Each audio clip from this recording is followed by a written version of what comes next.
And now at 5, a disappointing end to a new search for the missing Welch girls. Laura Bible and Ashley Freeman vanished 2 decades ago, and they are presumed dead. The only living suspect led investigators to a site in Pitcher, that's in Ottawa County, but hours of searching turned up nothing but more heartache. 2 Works View's GITZEL PUENTE is there now with reaction from family members and what happens next. Crews were out in this remote area in Pitcher, just a quarter-mile from Highway 69, searching for human remains. Instead, an empty hole in the ground and another unsuccessful search for Laura Bible and Ashley Freeman. He felt he's more than 50% confident they would be in here. Hopes were high.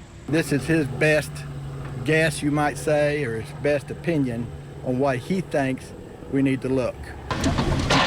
But after 3 hours of digging, the search ended. Investigators didn't find what they were looking for. We want to, at the very minimum, eliminate this as a possible location. We felt obligated, since he's pointed this out, that we need to at least search it.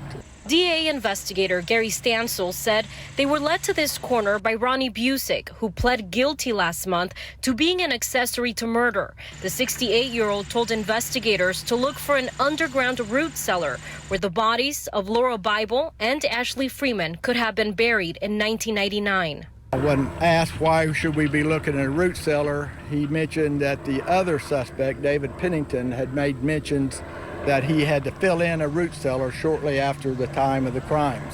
Stansel said BUSICK has been cooperating with prosecutors in the last 2 weeks after looking at old photographs of the area, but the location he pinpointed turned up nothing. I knew this was the day we're going to come and look again. All of them previously has ended up with nothing, so let's go see if they're here. Laura Bible's mother has been through dozens of searches since her daughter disappeared 21 years ago. But she and her loved ones remain hopeful that one day they'll get closure. Maybe this is not the right seller, but if there's somebody that knows, somebody that saw them somewhere, that could be. Our Facebook page is open. It's there. It's waiting. Just send us a message. Call the OSBI. Investigators say the search doesn't end here. They do have other possible locations based on their investigation. Those details coming up tonight at 6. And what's next for Ronnie BUSICK? Reporting in Pitcher, Oklahoma, I'm GITZEL PUENTE. 2 Works for you. Now, we were told last month that BUSICK has until August 31st to cooperate with authorities and help recover the girls' remains. If he helps find their bodies, he would only spend 5 years in prison and 5 years on probation.